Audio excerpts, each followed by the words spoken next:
Hi folks, welcome to another episode. So today, it's really a bit of a catch-up. When I started this, the idea was that I would, try and keep you up to date with what's happening in the garden. And as you might have seen, there's quite a lot of, restoring and repairing going on, as well as planting. Now we're in the second week of spring, so it's obviously a busy time in everyone's garden.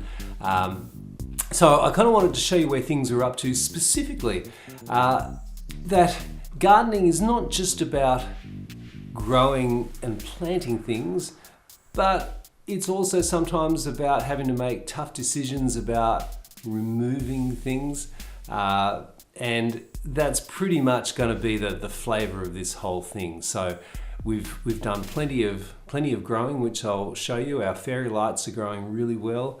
You can see those behind me. We've got asparagus, all sorts of stuff that's going nuts. But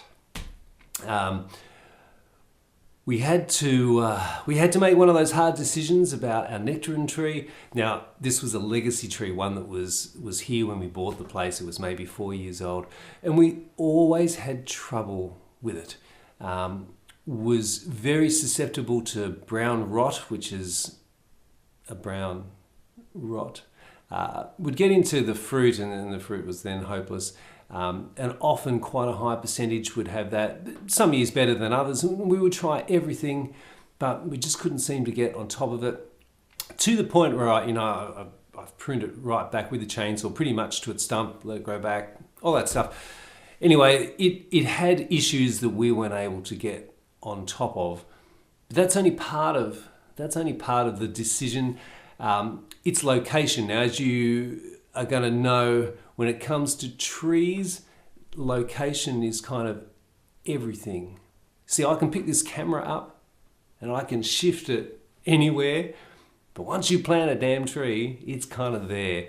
And that's exactly the case here. Its position might have been okay in the beginning, but when we built the garden and the lay of the land and where everything had to be for the garden meant that its position was not great. But we persisted and we kind of built around it as best we could, with the idea that, if the fruit's going to be good, then it's good.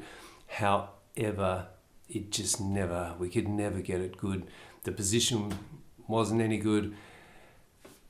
It just had to go. So I thought today I would spend an entire video of you watching me cut a tree down with a chainsaw. No, that's like 5 minutes of glory. That's the fun bit. That's the easy bit. Cutting things down, that's a piece of piss. It's dealing with the stump after you've done it. That's the real meat. And so that's what I thought I'd talk about today. In our property here, we've done a lot of this, rationalizing of some of the trees and shrubs that are there. We've got lots of wattles, and every time we have strong wind, I have to walk around and there'll be a wattle that is blown over. They're hopeless in the wind. So I've done a lot of tree rationalizing, and cutting these things down is reasonably easy. But dealing with the stump, whoa, that's a whole other story. So let's have a look. Will I ever learn? Will I ever learn? Cutting it down with a chainsaw, fairly simple process. I mean, I don't cut down any of the big tall trees. I would get someone in more skilled. Damage to self and property is high with the tall trees, fences, and a lot can go wrong. So I don't kind of get involved in the technical tree felling, but for trees of this size, simple process. I cut them down into small bits, cut the outer limbs off, keep breaking it down into small bits, and it's done. I'm very careful with the chainsaw.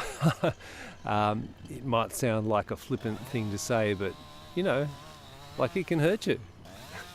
And I spent 20 years making pasta on a machine that had some open rollers and other areas that there was no kind of safety other than avoidance. If you touched the open roller, much like the spinning blade of a chainsaw, bad things are gonna happen. So I'm well used to that idea of in those situations you just can't afford to make a mistake, and so I don't, and I'm very careful, and I don't let myself get distracted. If I get too tired, I'll if I'm spending all day out on the chainsaw, cutting firewood or whatnot, if I get too buggered and I'm just not, I'm starting to get careless, I'll pack it in or I'll take a break. I'm not in any way, I hope this doesn't sound like some kind of a chainsaw tutorial, because that's not my thing. I'm just telling you what I do. Some people, I'm sure, are far more blasé about it. Good on them, or you, if that's you. But for me, hands, limbs, feet, legs, full, physical faculties important to me. So that's how I treat it.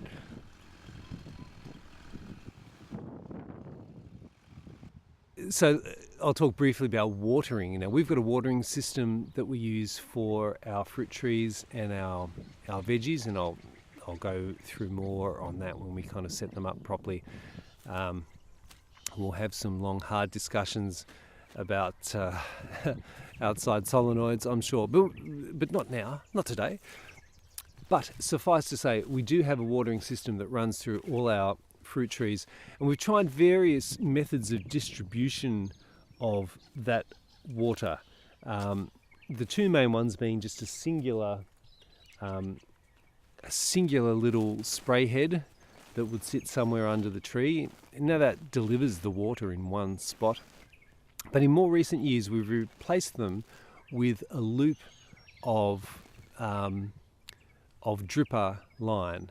So it's a closed loop, and it circles the whole tree, and then you've got the same drippers that are on the veggie beds, but it circles the tree. Much better distribution of water. It gets it out more to the root ball, gets it away from the stem.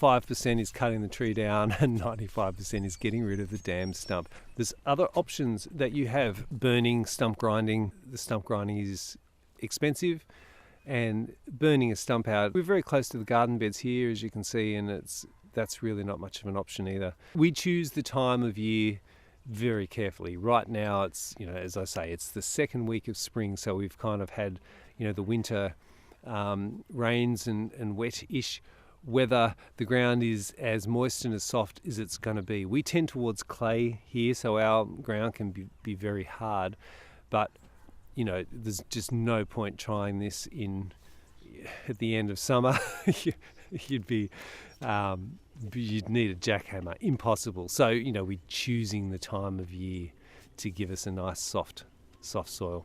Conceptually, it's simple. You simply dig a trench around the tree, and you dig down to cut through the roots, and then you dig underneath it to basically scoop it out, lift it out, and you're done. That belittles the huge amount of effort that it takes to do it. Even though the ground's soft, having sharp tools is important. The horticulturalists amongst you will be able to give many more classifications, but it seems to me there's two primary types of trees. There's those with a tap root, so a singular primary root that goes straight down, and there's those that have a more fanning crown type root system, and this is one of those. This whole process probably took us 3 hours, I guess, no, maybe more.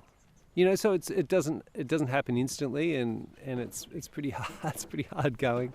Oh, look, we make it look easy, I know. But trust me, it is hard going. But you get there, and in the end, the stump goes, and you've got a clear area to work with. And that's how we remove a stump. So there you go, folks. That's it. Another episode. I hope you've enjoyed it. Excuse my shaky hand holding here. This is pretty terrible. But I wanted to film from here. You've got the almonds behind. You've got that fantastic space now after the tree's gone. And it really is just, I can't tell you how great it is to have a bit of space just to open up the garden into it. And I really feel, that we've really made big headway. So this has been a really nice thing to share, actually, that there's just a lot of action happening here. We did our seed order last night, so we've got got our kind of summer veg ready to arrive. We've got a lot of saved seeds that we've already had, so we didn't have to buy too many seeds, and we'll talk more about those. I think probably we're getting very close to talking about the P word, the planning. See if I can get Wendy to talk about that. She's the planner. Planting is super important. Anyhow, for now, I'm going to enjoy this space. I hope you had a good day. See ya.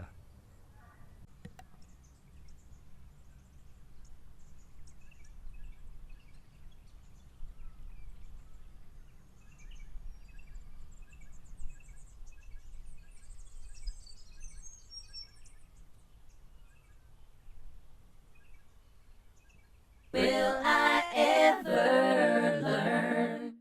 Will I ever learn? Will I ever learn? Now, I should point out too that in my years as a chef, one of the things about being a chef, it's not just about the cooking, it's about being really efficient. The best chefs are super efficient. They can get lots done with the minimum amount of effort. So there's this pervading sense of efficiency. Hospitality in general, to be honest, really rests on efficiency. So it makes sense that that's going to carry over to these video and photography ventures. And I've had to get a set organized for some filming for a client, and I thought, I can test it out now. Still got a lot more work to do on that front, but I thought, I'll be efficient here, and I can use it for another purpose, and that's what all this is about.